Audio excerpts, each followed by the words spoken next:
10,000 years ago, a man lived in what is now Britain. He hunted, he fished, he made tools from flint and bone, and probably spent most of his time doing the same things people everywhere have always done, trying not to die and occasionally succeeding.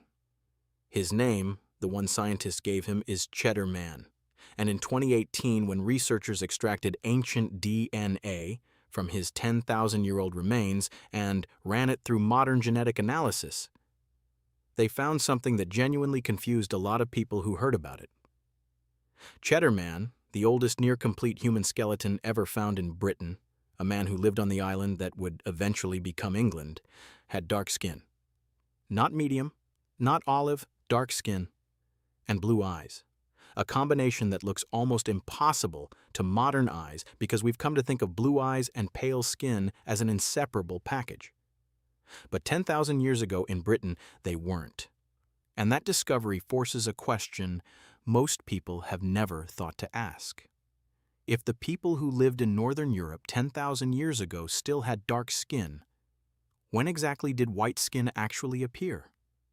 The answer is more recent than almost anyone expects. And the reason it happened when it did has almost nothing to do with the sun. Let's back up, because before we can talk about when skin changed, we need to understand why it was dark in the first place. Every human being alive today, regardless of where their family comes from, descends from ancestors who had dark skin. This isn't a controversial statement. It's genetics. When Homo sapiens first appeared in Africa around 300,000 years ago, the entire species was dark-skinned. There were no light-skinned populations anywhere on Earth. The reason is simple and brutal. In equatorial Africa, under some of the most intense UV radiation on the planet, dark skin wasn't a preference. It was protection. The pigment that gives skin its color is melanin, and melanin functions as a biological UV filter. The more you have, the better your DNA is shielded from the kind of damage that over time becomes cancer.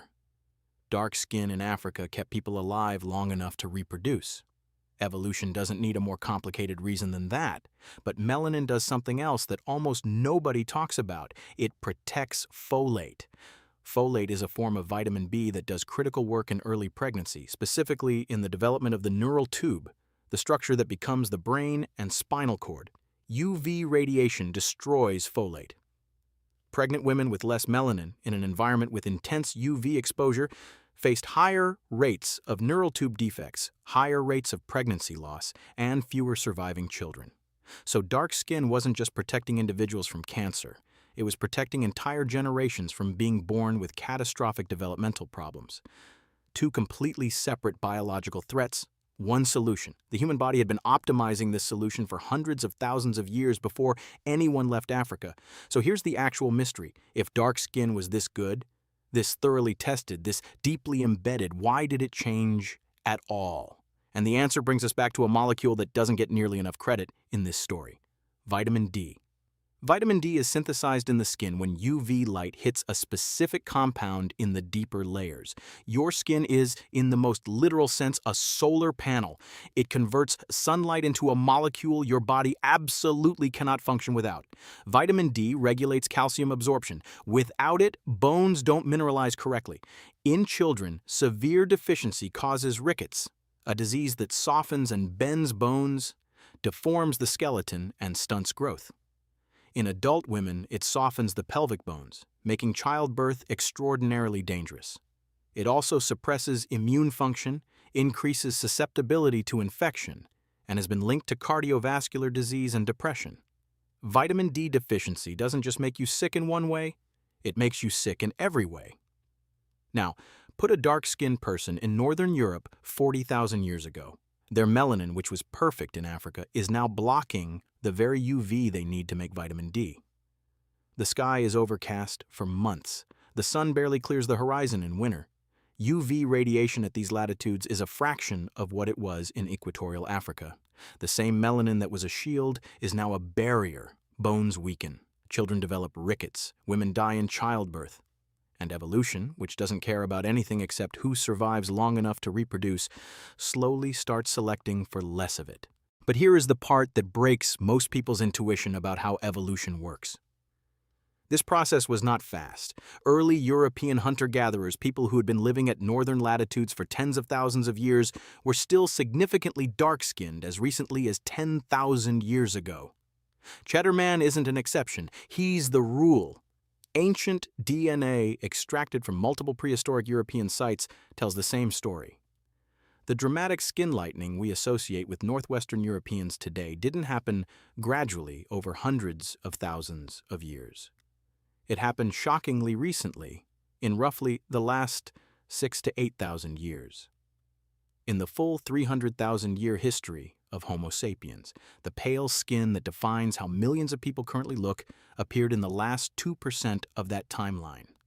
So what changed 6,000 to 8,000 years ago? Not the sun, not the latitude, the diet. Around 8,000 to 10,000 years ago, humans in Europe began transitioning from hunting and gathering to farming.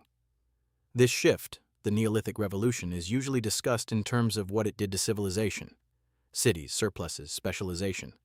But almost nobody talks about what it did to vitamin D. Hunter-gatherers ate fatty fish, organ meats, shellfish, and animal products that are among the richest dietary sources of vitamin D in existence. Farmers ate grains, wheat, barley, oats, cereals that contain almost no vitamin D at all. When European populations switched to agriculture, their dietary vitamin D intake collapsed. Almost overnight in evolutionary terms, they became almost entirely dependent on whatever their skin could manufacture from whatever sunlight reached them. And if their skin was still producing significant amounts of melanin, that wasn't enough. The selection pressure for lighter skin, which had been quietly operating for tens of thousands of years, suddenly intensified dramatically. The people who happened to carry genetic variants producing less melanin synthesized slightly more vitamin D from the same amount of weak northern sunlight. Their calcium absorption was slightly better. Their bones were slightly stronger. Their children survived slightly more often, and that slight advantage, in an environment where vitamin D deficiency was now the primary threat to survival, was enough. The dietary collapse of early farming communities hit the fast-forward button on European skin lightening. What had been a slow process became a rapid one. Within a few thousand years, it was visible in the genetic record.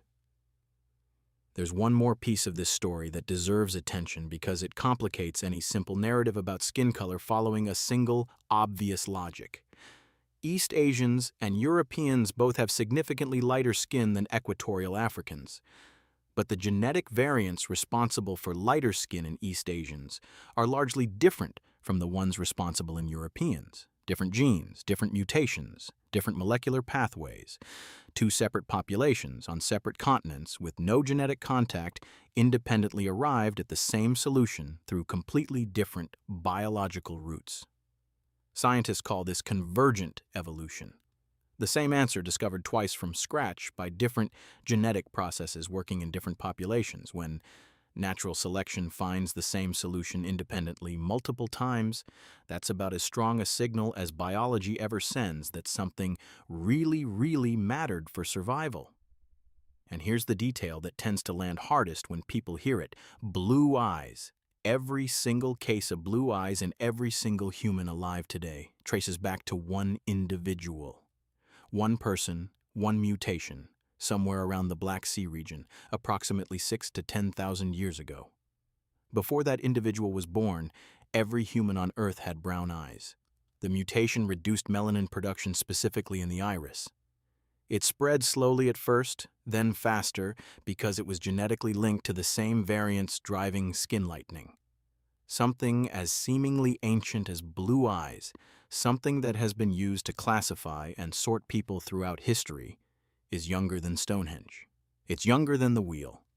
It's barely older than writing. We tend to think of human variation as ancient, fixed, as if the differences between populations have been there since the beginning and reflect something deep and fundamental about the nature of the people involved.